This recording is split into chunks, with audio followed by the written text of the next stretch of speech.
নমস্কার, রকমারি রান্নাতে আপনাদের স্বাগত। আজকে আমি তৈরি করেছি ফুলকপি নতুন আলু দিয়ে কাতলা মাছের ঝোল। বাচ্চারা সবজি খেতে খুব একটা পছন্দ করে না, কিন্তু এভাবে ফুলকপি মটরশুঁটি দিয়ে মাছ রান্না করে দিলে তারা কিন্তু খেতে একটুও আপত্তি করবে না।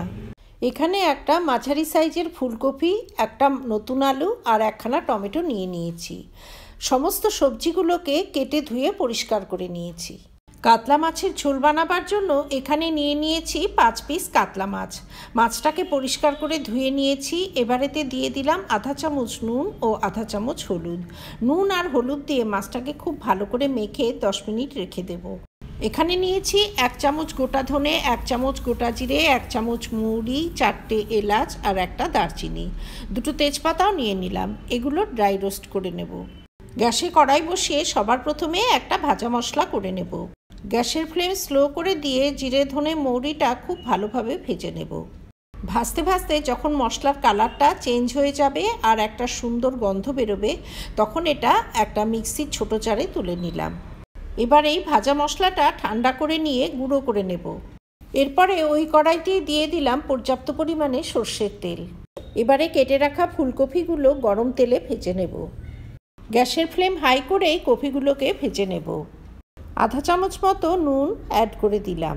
নুনটা ভালোভাবে মিশিয়ে দিয়ে ঢাকা দিয়ে কপিটা কিছুক্ষণ ভাপিয়ে নেব।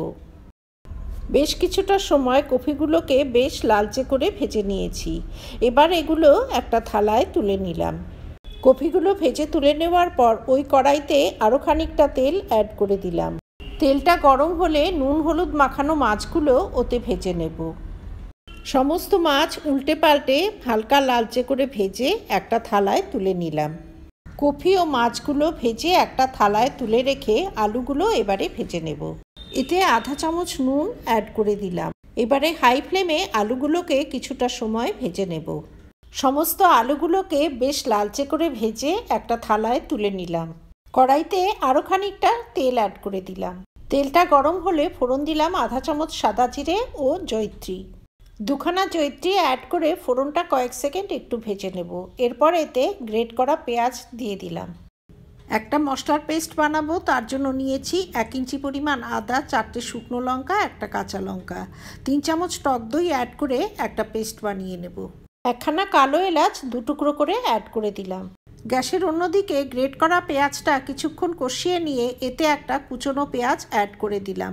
মোট 2খানা পেঁয়াজ এখানে অ্যাড করে দিয়েছি। আধা চামচ নুন অ্যাড করে পেঁয়াজটা কিছুক্ষণ কষিয়ে নেব। এইভাবে কষাতে কষাতে পেঁয়াজের কালারটা যখন বেশ ডার্ক হয়ে গেছে, তখন এতে আধা চামচ হলুদ গুঁড়ো অ্যাড করে দিলাম। আধা চামচ কাশ্মীরি লঙ্কা গুঁড়ো অ্যাড করে দিয়ে গ্যাসের ফ্লেমটা স্লো করে দিতে হবে। এরপরে অ্যাড করে দিলাম মিক্সিতে যে আদা, শুকনো লঙ্কা ও কাঁচা লঙ্কার পেস্টটা বানিয়ে রেখেছিলাম সেটা। এই মশলাতে টক দই অ্যাড করা আছে, সেজন্য স্লো হিটে ক্রমাগত নেড়েচেড়ে মশলাটা কষাতে হবে। কিছুক্ষণ ওইভাবে কষিয়ে নেবার পর মশলাতে একটা সুন্দর কালার চলে এসছে আর মশলার চারিদিকে তেলও সেপারেট হয়ে গেছে। এরপরে এতে অ্যাড করে দিলাম কেটে রাখা টমেটো। টমেটোর কাঁচা গন্ধ চলে যাওয়া অবধি কিছুটা সময় কষিয়ে নিতে হবে। এখানে টমেটো বেটে কিংবা গ্রেট করেও অ্যাড করা যেতে পারে। কিছুক্ষণ টমেটোটা কষিয়ে নিয়ে অ্যাড করে দিলাম আধা বাটি ফ্রোজেন মটরশুঁটি। মটরশুঁটিটা ঢাকা দিয়ে কিছুক্ষণ কষিয়ে নেব। এরপরে ভেজে রাখা ফুলকপিগুলো অ্যাড করে দিলাম। মশলার সঙ্গে ভাজা ফুলকপিটা কিছুক্ষণ কষিয়ে নেব। ভাজা আলুগুলো অ্যাড করে দিয়ে আরও কিছুটা সময় কষিয়ে নিতে হবে। কপি ও আলু মশলার সঙ্গে বেশ কিছুক্ষণ কষিয়ে নিয়ে এতে গ্রেভির জন্য গরম জল অ্যাড করে দিলাম। এতে মোটামুটি 2 গ্লাস মতো জল অ্যাড করে দিয়েছি। গ্রেভির জলটা নিজেদের পছন্দ অনুযায়ী দিতে হবে। এবারে গ্যাসের ফ্লেম হাই করে দিয়ে ঝোলটা কিছুক্ষণ ফুটিয়ে নেব। ঢাকা দিয়ে কিছুক্ষণ ফুটিয়ে নিয়ে এতে ধনে জিরে মৌরির যে ভাজা মশলাটা বানিয়ে রেখেছিলাম সেটা অ্যাড করে দিলাম।